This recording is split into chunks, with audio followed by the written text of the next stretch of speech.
Grace, ano yung reaksyon ng mga vendor sa Baguio Public Market kaugnay sa naudlot na redevelopment project?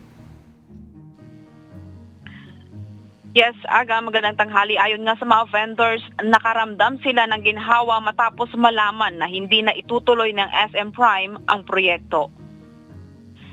Ginhawa at pagkakaaninag ng pag-asa ang naramdaman ng mga vendors sa Baguio City Public Market matapos kumpirmahin ng city government na umatras na ang SM Prime Holdings Incorporated sa panukalang redevelopment ng palengke.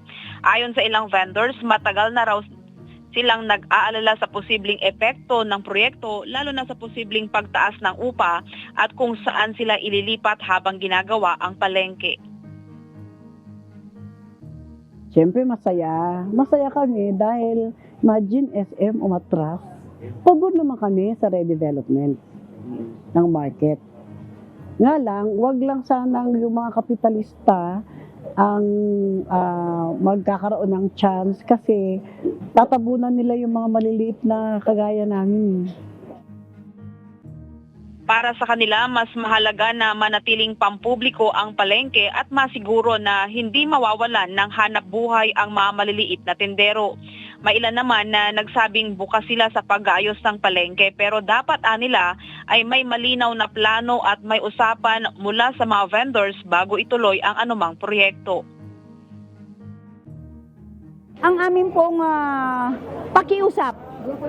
Ngayon po, nawa po pakinggan po na ang market people, market vendors po ang magsasabi po ng anong klase ng market ang gagawin. Kasi we have our own plan already, submitted by Bamarva Association.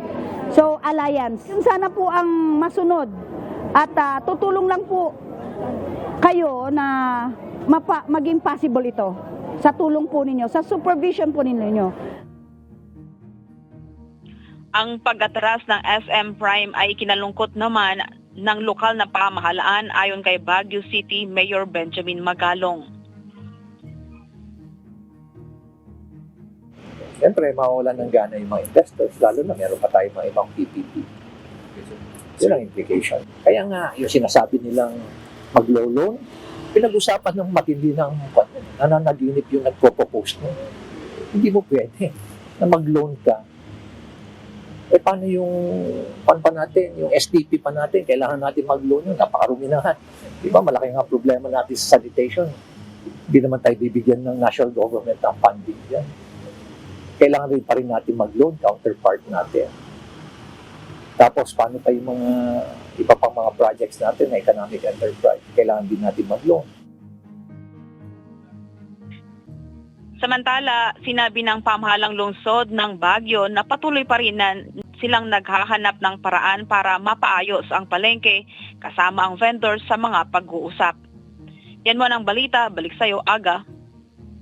Maraming salamat, Grace Doctolero.